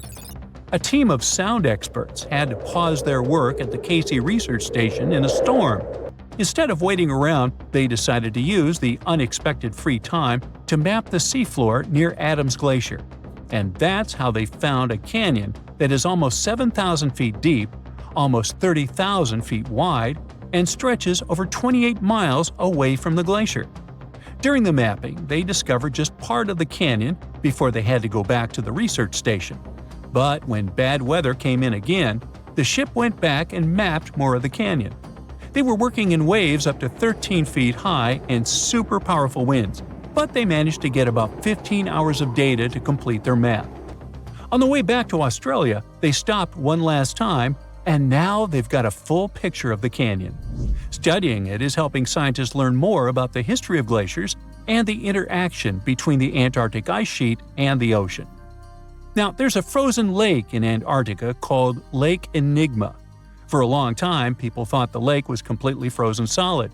But during one expedition, researchers found that under the thick ice, there was a layer of liquid water about 40 feet deep. To learn more, they drilled through the ice and sent down a camera to explore what was hiding in the lake's depths. The lake's water, which they think comes from the nearby Amorphous Glacier through a secret underground pathway, was filled with strange microbial life. These tiny microbes lived in mats that covered the lake bed. Some of the mats were thin and spiky, and others looked like crumpled carpets, or even small tree-like shapes that grew up to 16 inches. Many of the microbes could make their own food through photosynthesis, just like plants do, and it gave the lake a high amount of oxygen. One of the coolest discoveries was a type of microbe which usually lives in low-oxygen places. Lake Enigma might be similar to environments on icy moons like Europa or Enceladus. So it could mean that these moons also have hidden water under their ice and possibly microbial life too. One more mind-boggling discovery from Antarctica is tiny pieces of amber in mudstone, found here for the very first time. It took scientists years of studying incredibly well-preserved fossilized roots, pollen, and spores that they found back in 2017. Amber proves that resin-producing trees once grew in Antarctica, part of a lush rainforest that existed near the South Pole during the mid-Cretaceous period. Back then, disclaimer, I wasn't around then, the trees would have had to survive through months of darkness during the long Antarctic winters. Scientists believe they adapted by going dormant for a long time. The amber pieces the scientists found are tiny, but they are beautiful shades of yellow and orange with bumpy surfaces that show how the resin flowed out of the trees. This resin likely leaked out to protect the trees from insects. It was preserved because water quickly covered it and kept it safe from sunlight and air. A scientist was browsing through satellite images for brown trails of penguin waste and found 4 new colonies of emperor penguins at the base of the globe. These new colonies likely have been around for years, though 3 of them are rather small, with fewer than 1,000 breeding penguins each. One of the new colonies was found close to a place called the Lazarev Ice Shelf, where there used to be a larger penguin colony. They thought this colony went extinct in 2019, but it seems the penguins have just moved a bit because of changing sea ice conditions. So studying them can help us learn more about how emperor penguins adapt to changes in the environment. Now, there used to be a giant river system in Antarctica 40 million years ago. Researchers found proof of it after studying soft sediments and hard rocks from the frozen seabed. They looked at tiny bits of radioactive elements, like uranium and lead, and learned that the deeper dirt came from the time of dinosaurs. The dirt closer to the surface was younger and had an interesting pattern, like the kind you see in river deltas today, such as in the Mississippi River or Rio Grande. Scientists found tiny signs of life in the sand. The river that once flowed here started in the Trans-Antarctic Mountains and traveled 930 miles before it reached the sea. Researchers kept studying newer layers of dirt from about 20 million years ago. They hope this will help them predict what the Earth's weather patterns might be like in the future. Consider Lake Enigma. What a fitting name! It's already strange enough because it's not even supposed to exist. But now, we stumbled upon actual life deep beneath it. And this just might help NASA in their search for life in outer space. The lake lies deep in the icy heart of Antarctica, so it's not really a water pool like we're used to, more like a lake-like block of ice, or so we thought. Just recently, Italian scientists discovered a secret that had been buried for ages, an actual body of water. And in this water, life is thriving. Various microorganisms, and even some weird little hunters. Which is super weird, since Enigma sits in a remote and harsh corner of our planet, the northern Victoria Land in Antarctica. The entire South Pole is cold, but in this place, temperatures can plummet to a horrifying minus 41 degrees Fahrenheit, though on average it's around 7. Chilly. Like we said, this lake shouldn't even be there at all. Antarctica is technically the largest desert on Earth, even though it's covered in snow, because it's super dry. There are zero rains, truly little snowfall, and the sun barely evaporates anything. And even if there is some water, the insane winds make sure to dry everything out super quickly. Putting on our thinking caps, this lake should lose an unimaginable 7 million cubic feet of water every year. Yet, the water remains. Why? No one knows. Scientists say there could be something deep underground that refills it constantly. They just have no idea what that might be. Maybe deep underground rivers, melting ice, or something else entirely. But hence the name, the Enigma Lake. The block of ice we mentioned is permanent and super thick, at least 36 feet of it, and that's higher than a 3-story building. So researchers decided to check out if there's anything beneath it. They used a so-called ground-penetrating radar, a super smart echo detector for the ground. This radar sends invisible radio waves into the Earth. When they hit something underground, like rocks, water, or anything else, they bounce back to the device. By measuring how long it takes for the signal to return and how strong they are, we can determine the distance and what exactly the radar hit. That's how animals like bats, whales, and dolphins can see underwater. And we humans stole this cool nature idea to research buried structures and hidden caves. Scientists used this device all over the Enigma surface. This way, they were able to create an entire map of this under-ice world beneath. The water itself wasn't surprising. It's the unique ecosystem in it that shocked them. Unfortunately, no secret monsters or extraterrestrial secrets this time. But there are microorganisms there that may not exist anywhere else on Earth. Somehow, these creatures have managed to survive in complete isolation and extreme cold. It's not that we don't know these microorganisms, we've met them before, just not exactly like this. There are a couple groups hanging out down there. The first one is Bacteroidota. They love breaking down complex molecules, especially in your stomach, and help digest tough plant fibers. They mostly hang out inside us, but in the outside world, we might occasionally find them in soils and oceans. Then Actinobacteriota, genius chemists among bacteria. They decompose organic materials and help the soil get healthier. They're also famous for producing antibiotics, so we owe a lot of our medicine to them. The The third one is Pseudomonodota. These guys weren't a surprise. They're crazy adaptable. They can thrive pretty much anywhere, from soil to water to the human body. Some of them are good, helping plants grow and in nutrient cycles, but others can be opportunistic pathogens. Ooh, bad guys. But what is actually a surprise is that Lake Enigma has tons of passibacteria. They're ultra small even for microorganisms and can barely do anything themselves. So they prefer to live in symbiosis or be little parasites, relying on their hosts for nutrients and other necessities. All these little chompers might be ancient. They could be remnants of a time before the lake froze over completely, which is hundreds of thousands of years ago. It's simply weird to encounter these bacteria in the Enigma Lake, especially the little parasites. Passibacteria usually love low-oxygen environments, but this lake is very oxygen-rich, not even mentioning an almost 40 feet of ice above. So all this means that even though we know who these guys are, this specific species might be new to us. They could have evolved with some unique adaptations and abilities using the lake's unusual chemistry. They probably rely on a super simple and delicate food web. Some of the microorganisms produce energy from light, well, whatever light gets down there, or the lake's chemicals. The symbiosis guys most likely survive by living on or inside their neighbors. Yep, these microscopic creatures hunt each other.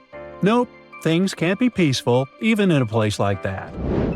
If we find out what their secret to survival is, we might learn more about chemistry, medicine, and even extraterrestrial life. Because if life can endure such extreme conditions, then it can probably appear pretty much anywhere, including our closest neighbors, Europa or Enceladus, the moons of Jupiter and Saturn. They definitely hide oceans beneath their frozen surfaces, and now there's a very high chance there might be some life there. Antarctica must be the closest thing we have to extraterrestrial exploration before we actually land on other planets. It's full of hidden mysteries and surprising creatures. Even outside of Lake Enigma, the South Pole harbors life. Just take the McMurdo Dry Valleys, which are often referred to as Earthly Mars. These are among the most mysterious and extreme places on our planet. They're stretching across Victoria Land in Antarctica, and this is one of the driest places on Earth. Makes sense if you remember the name. Surprisingly, unlike other parts of the South Pole, this land is almost entirely devoid of snow and ice, just lots of super cold ground. There might even be some sand dunes nestled here and there between the rugged mountains. The ground is mostly covered in loose gravel, scattered with ancient rocks made of granite, and something interesting called gneiss, just spelled differently. It's the type of rock that's been through a lot, literally. It's usually born when granite and sedimentary rocks have to endure insane pressure or horrifying heat for a while, a process called metamorphism. These conditions are so intense that they literally rearrange the minerals into layers. That's why gneiss has such beautiful foliated looks. It's the planet's version of baking a layered cake. It's amazing because this place is almost exactly the way it was millions of years ago. These valleys are frozen in time, and they give us a little glimpse into Earth's distant past. And that includes life. Once again, local winds are absolutely terrifying gusts of cold air racing downhill, and they evaporate snow faster than it can even melt. So, logically, you shouldn't find much water here, not even mentioning life. But somehow, you can still stumble across frozen lakes and saline ponds in the dry valleys. And local life stretches all reason and our understanding of biology. It exists inside the rocks themselves. Microorganisms are hidden in slightly moist cracks and crevices. Deep inside, there's endolithic bacteria. These guys are super chill. Instead of moving around like other microorganisms, they always stay put inside their little rocky homes. How do they survive? Through photosynthesis. Just like plants, they take teeny tiny parts of light that gets in crevices and acts like little solar panels, getting energy from the sun. Meanwhile, in another place, beneath the Taylor Glacier, there's bacteria that literally doesn't eat anything. not comfort, not sunlight, not even oxygen. These guys rely on a diet of dusty rocks and sulfur to fuel their weird metabolisms. By breaking down sulfur and iron, they get energy to sustain themselves. This way, they easily survive in deep seas at sub-freezing temperatures, completely cut off from sunlight, oxygen, and the world itself. This place is fascinating for both its life and the lack of it. In some parts of the valleys, like University Valley, yes, that's what it's called, the permafrost is so harsh that no microbes were found at all. This might be one of the only places on Earth where life appears to be completely absent, a quite scary idea. Anyway, now scientists are thinking about learning more about Lake Enigma and drilling this Mars-like environment, exactly for that reason, to see how we could get samples from Mars in the future. Antarctica. It was once a green land full of dinosaurs, but now it's a frozen continent bigger than that of the US that doesn't belong to anyone. It isn't hard to find. Wherever you go, just go south until you get to the big icy thing at the south pole of our planet. It lies within the Antarctic Circle, and it's the largest single mass of ice on Earth. The continent is bigger than the US and even bigger than all of Europe. And still, Antarctica was officially discovered recently. Scientists hadn't known of its existence until 1820. After the discovery, it took another 2 decades to confirm it was a whole new continent, and a few more decades after that to decide on a name. In Antarctica, anti means the opposite. So Antarctica literally means the opposite of the Arctic. Now, even before scientists discovered the land, ancient Greeks already theorized that there must be a southern continent to balance out the Arctic in the north. Also, some scientists who studied Polynesian artwork and oral history believe that Polynesians found the continent over a millennia before the Europeans did. Anyways, today we all know of this icy land at the South Pole. Because of its location, there are just 2 seasons there, summer and winter, and both last 6 months. In summer, it's a bit warmer, and the continent exists in pure daylight. And in winter, it's dark all day long. 98% of Antarctica is ice. This continent alone stores 60% of the planet's fresh water. And yet, despite all those water reserves, Antarctica is the biggest desert in the world. By definition, a desert is an area with sparse vegetation and little snow or rain. Notice that plenty of sand isn't a necessary condition here, even though the continent does have some sand and even sand dunes. It also gets a lot of wind. Antarctica is the windiest continent on Earth, and wind speeds can reach 200 miles per hour. That's even faster than hurricane winds. The little snow the land gets never melts. It just builds up over time, for centuries and millennia. So there's a thick ice layer there. This makes Antarctica full of hidden secrets. There's a whole new world underneath its ice. For example, there are a lot of mountains on the continent that are like 9,000 feet tall. It's taller than 3 Burj Khalifas stacked on top of each other, if we must, and that's currently the tallest skyscraper in the world. But we don't see all those mountains because they're all hidden under the ice sheet that's almost 16,000 feet thick. There's also a lake down there, beneath over 11,000 feet of snow. The lake is called Lake Vostok, named after Vostok Research Station, under which it's located. Originally, it was just a hypothesis. Over a century ago, a scientist suggested that the huge pressure created by tons of ice could decrease the melting point of ice in the lowest layers of the ice sheet, creating liquid water, which could form a lake. He didn't prove his ideas in his lifetime, but others continued his work and confirmed that this theory was true.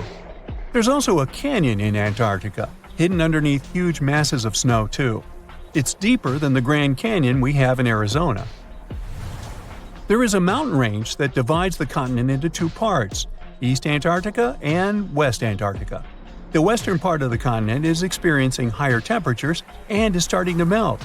If West Antarctica melts and releases its stored water, it will raise the average global sea level by about 16 feet. That will be enough for some cities all over the world to completely disappear. Perhaps the first to turn into a water world will be Thailand's capital, Bangkok, which is just 5 feet above sea level. Then it will be Amsterdam in the Netherlands, followed by Ho Chi Minh City in Vietnam, Cardiff in the UK, and New Orleans in the U.S. People do a lot of work in Antarctica now, residing there for many months at a time to study this mystery of a continent. Over the years, even a few children were born there. But it's not a country, and the land doesn't belong to anyone. It's governed by the Antarctic Treaty System, an agreement of peaceful research and collaboration that suspends all territorial claims. It was first signed by 12 nations, and now there are 59 supporters, half of whom have decision-making powers. The continent is occupied all year round by researchers from all over the world. There are about 5,000 people living there in summer and about 1,000 in winter. Yet no one is a permanent resident there. People come and go, and the scientists take turns spending time there. The average yearly temperature there is negative 30 degrees. But there was a time when Antarctica was about as warm as Melbourne, Australia is today. It was about 40 to 50 million years ago. I wasn't around then. But the continent had green forests and dinosaurs roaming its land, chilling in the sun in a 63-degree Fahrenheit environment. That was before penguins. In our age, it's so cold that you won't even find any trees or bushes in Antarctica, just the snow. The only plants that can thrive in such extreme temperatures are lichens, moss, and algae. People can't stand such freezing conditions for lengthy periods of time either, so the continent has never had any indigenous population. Well, that is, if we don't count penguins, seals, whales, and a few other types of birds that live there now. Antarctica's fauna is the scariest and least diverse on the planet because only a few organisms can withstand its harsh conditions and because non-natives aren't allowed to be brought there. So, if you decide to travel to Antarctica with your cat, well, you can't. Hey, I don't make the rules. But those few species that live on the South Pole totally own the place. There are no more than 5,000 people there and around 20 million penguins. They are a kind of settlers, though. Penguins' first ancestors lived in Australia and New Zealand. There are still a few penguin species there, including the smallest penguin on Earth that is just 1 foot tall. Still, most of the penguins migrated to Antarctica at some point, possibly because they were attracted by the greater food supply there. It's not the cold that made them like the land. It turns out, most penguins leave the continent when the summer ends. The only ones that stay there are male emperor penguins, and they do it to warm and protect eggs left by their mates. But where do all the other penguins go? At first it was a big mystery even to scientists, but then they attached some tiny location devices to the legs of a few of these animals and figured it out. Penguins go to live in the southern oceans while it's too cold in Antarctica. None of them go ashore for half a year until they get back to the continent. When they come back, it's when those eggs, left for male penguins to nurture, start hatching, and so penguin families can be together when it happens. Penguins eat different fish, and the ocean is full of those despite its cold temperature. In some areas, water can reach below freezing temperatures because it's salty. But fish don't freeze there because they have antifreeze proteins in their bodies. Then there are also about 1 million seals in Antarctica. They like fish too, and they can hold their breath underwater for 2 hours. They see way better underwater than in the bright light of the day, and they also use their whiskers to locate food. Their breathing holes in the ice can freeze while seals are away, and they must use their teeth to make a new one. Seals can even sleep underwater and then resurface occasionally to get some air without waking up. I can appreciate that. Antarctica wasn't always a frozen wasteland. A long time ago, it was full of life, and 56 million years ago, something terrifying stalked its jungles. A giant, flesh-eating bird. It was around 6 feet tall and weighed as much as a lion. For millions of years, nothing could challenge it, so why did it disappear? And could there be even bigger predators still hidden beneath the ice? Paleontologists found 2 massive claw bones in Antarctica, sharp, curved, and powerful, belonging to this bird. They were dug up from the Epresian-aged rocks of Seymour Island, which means they're around 40 to 50 million years old.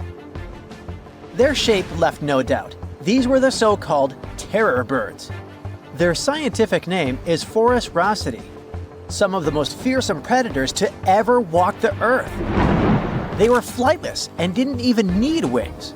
Instead, they could sprint at breakneck speeds, like ostriches from a nightmare. For millions of years, these birds ruled South America.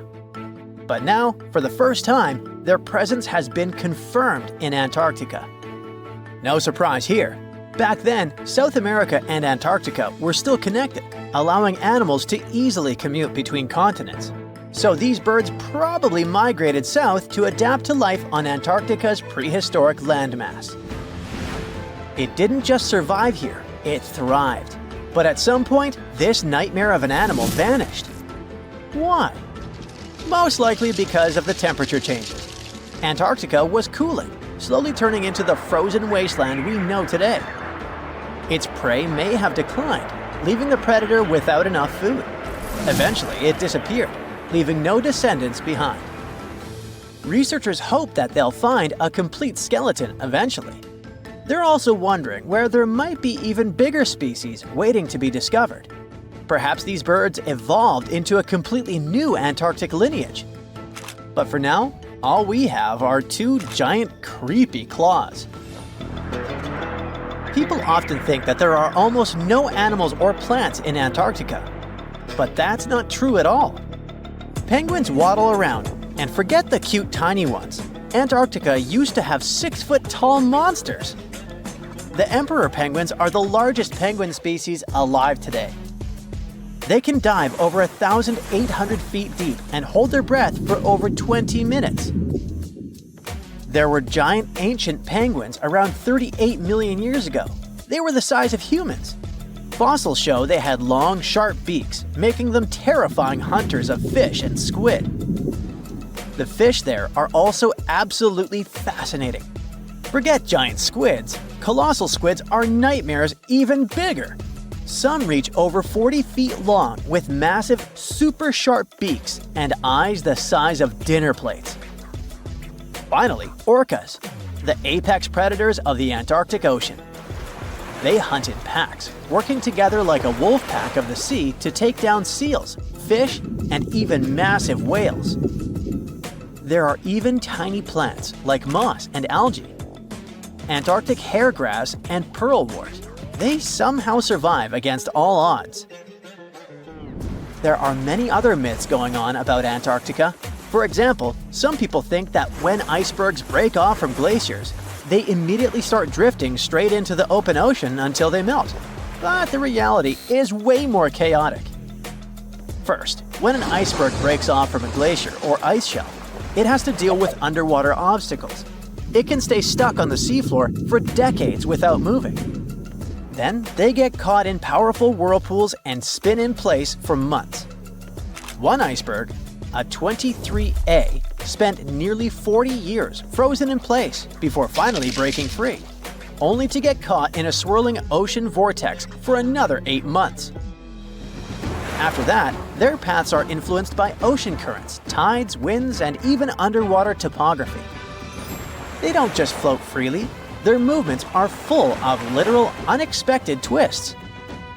And speaking of glaciers, another strange rumor is that some humans can't travel more than 311 miles inland in Antarctica because of an impassable ice wall, freezing jet fuel, deadly winds, and no oxygen. But this is completely false. Antarctica has been explored by planes, vehicles, and even scientists on foot. There's an entire research station sitting at the South Pole. People live there all year long. The ice wall is real, a massive ice cliff rising above the ocean. But that isn't some secret barrier, it's an ice shelf. These are thick slabs of ice that form when glaciers slowly flow off the land and spread over the ocean. Almost 3/4 of Antarctica's coastline is made up of them, but they don't form some giant ring around the world. Antarctica is one of the most extreme places on Earth, but we've conquered its challenges, and we keep learning more about it every year. That's why every year, millions of dollars are poured into keeping research stations running, protecting wildlife, and making sure the people who live there have everything they need. But where does all this money go? Well, Antarctica stations are basically small cities. There's electricity, heating, water purification, food storage, and medical facilities. The biggest station, McMurdo, is basically a town with over 1,000 people in summer. It has everything from a fire station to a gym. The South Pole Station is super deep inland, so it's one of the hardest places to supply. Getting food and fuel there requires airplanes flying thousands of miles in extreme cold. But the internet loves a good mystery. When Google Maps revealed what looked like a massive doorway in Antarctica, conspiracy theorists went wild. People joked about everything from Bigfoot's vacation home to a secret base, or even a Star Trek spaceship hangar hidden in the ice. But there's a way simpler and less exciting explanation. It's actually a grounded iceberg, a chunk of ice that got stuck in shallow water and is now slowly melting. As ice moves across the landscape, it flows around bumps and obstacles, creating odd shapes.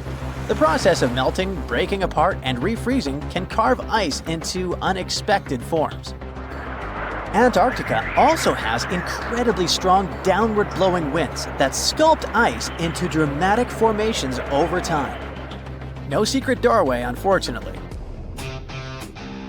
And speaking of doors, for years, Ushuaia, Argentina, has been called the gateway to Antarctica, the last stop before the icy continent, the place where expeditions begin.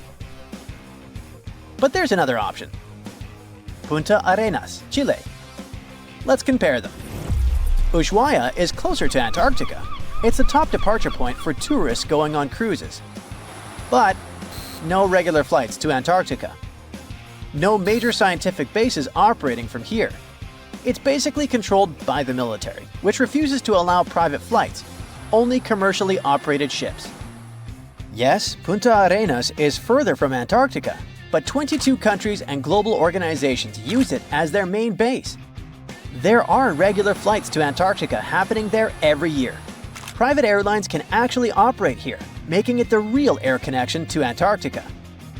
Ushuaia may have the best location physically, but Punta Arenas actually runs the show. Argentina made a huge error in picking its Antarctic airbase. Instead of setting up a simple, accessible base at sea level, they built Microbial Base, very high on rough terrain, completely impossible to reach by land. Everything has to be flown in by helicopter, making operations slow, expensive, and frustrating. For 50 years, Argentina stubbornly stuck to this bad decision, while Chile set up efficient, well-planned bases that the world now uses. If things don't change, Ushuaia will be nothing more than a tourist stop. But what's terrifying is that Antarctica seems to be returning to its past. It's supposed to be the coldest place on Earth, but something shocking happened just recently. For the first time in recorded history, temperatures in Antarctica broke 68 degrees Fahrenheit. This continent is buried under miles of ice. Usually, temperatures there can drop to minus 112 degrees.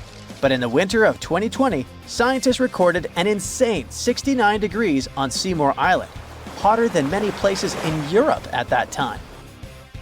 Scientists believe there are several reasons for that. First, there are changes in the way heat moves around the planet's waters. Second, melting permafrost due to the planet warming.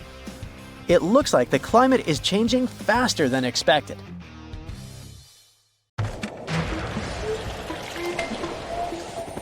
There's not much to do in Antarctica except scientific work. You could check out the wildlife, like some cute penguins and seals, and you'd get to see the occasional whale swimming around. Antarctica is one of the biggest lands out there that's only inhabited by scientists and researchers from all over the world. These scientists dug a hole through some pretty thick ice to study the ancient air and how the atmosphere cleans itself. They used a special drill and dug a clean cylindrical hole 450 feet below the surface. Some of this ice can be up to 800,000 years old and is a good indicator of what the climate was like in the past. It's like checking out tree rings to determine how old a certain tree is, except it's more complicated than that. After the effortless digging, they decided to drop some ice to the bottom of the hole to see what would happen next. they heard some really unusual sounds.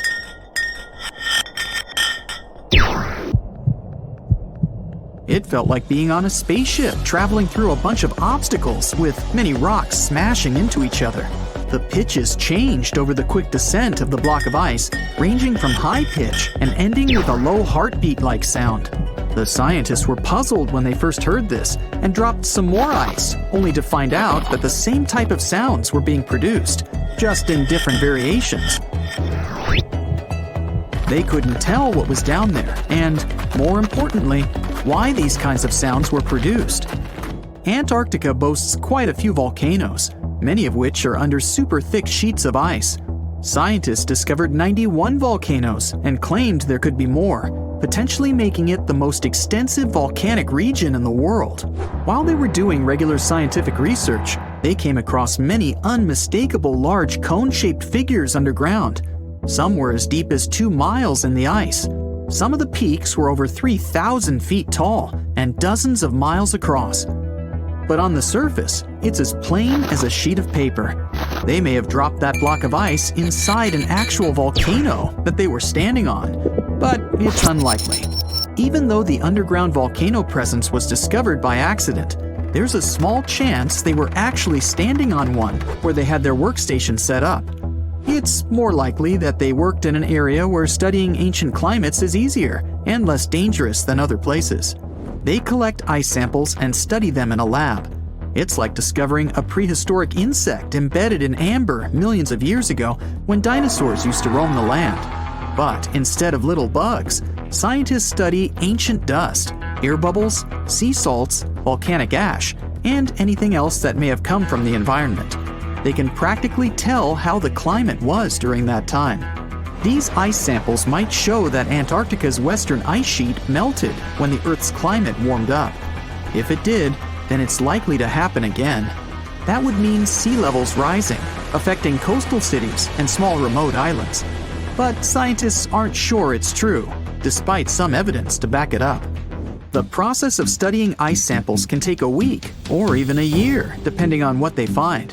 They crush or melt the sample bit by bit. And like those tree rings, the deeper the layer, the further we go back in time. In order to study ancient bubbles trapped in ice, researchers have to crush the samples under a vacuum hood to keep the air out while extracting the air and putting it in vials. There are various instruments and devices to study the ice samples, but because it's so sensitive to damage, each measurement must be in a clean room setting so that nothing gets compromised. The scientists have to wear proper bodysuits and many layers of gloves and constantly get ventilated. Even something as tiny and insignificant as a fingerprint can ruin a sample.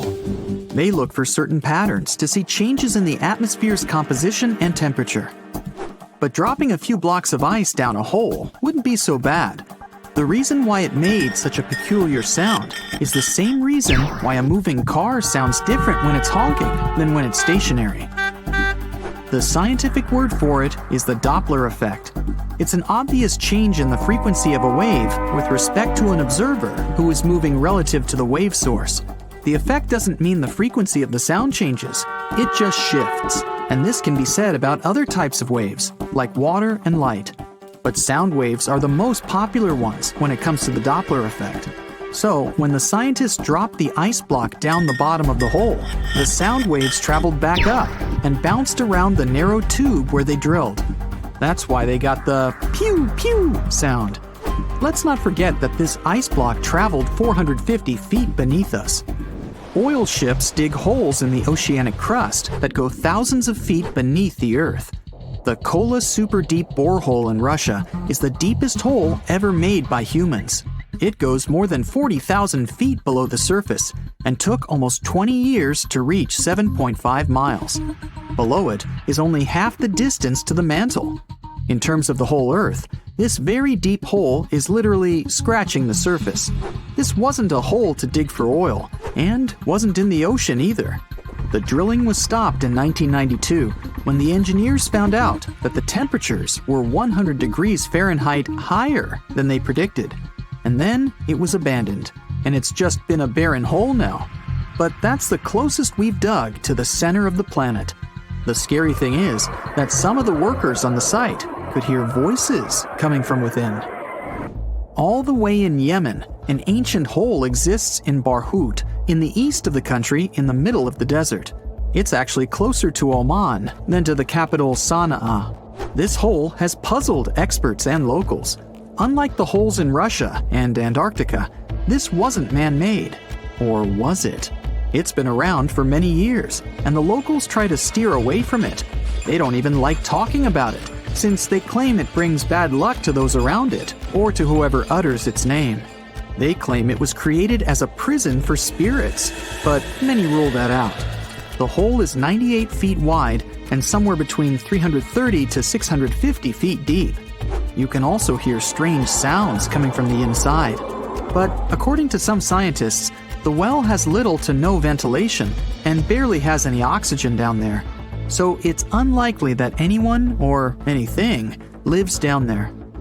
The Challenger Deep in the Mariana Trench caught some low-pitched grumble sounds in March of 2016. Some of these grumbles were followed by screeches. They caught these sounds in a span of weeks, using a titanium-encased microphone so that the immense pressure of the lowest point on Earth wouldn't crush it. They had to lower it slowly as well, since it's 1,000 times the atmospheric pressure at sea level. For 23 whole days, the microphone recorded typical sounds of whales passing by and boats sailing across from above, and even rumbles of nearby earthquakes, but they still couldn't determine what caused those initial sounds. The researchers couldn't understand if the noise from the bottom of the Mariana Trench was caused by humans or was natural. They also wanted to know if these sounds affected marine life, like dolphins and whales that rely on echolocation. They still can't figure it out, but scientists estimate that the ocean is about 10 times noisier than it was 50 years ago. With technological developments in shipping, submarines, and underwater construction, the ocean will only get louder with time. Northern lights come with sounds, which nobody talks about. They're usually audible when the auroras are at their most powerful presence. Scientists were always puzzled as to what caused the faint popping and crackling, even though they were very far above us. They used some special microphones and found out that the sounds came just 230 feet above us, which is pretty low. They're caused by electrical charges gaining power in a specific region of the auroras. The electrical charges are disturbed by magnetic storms that fire up the northern lights.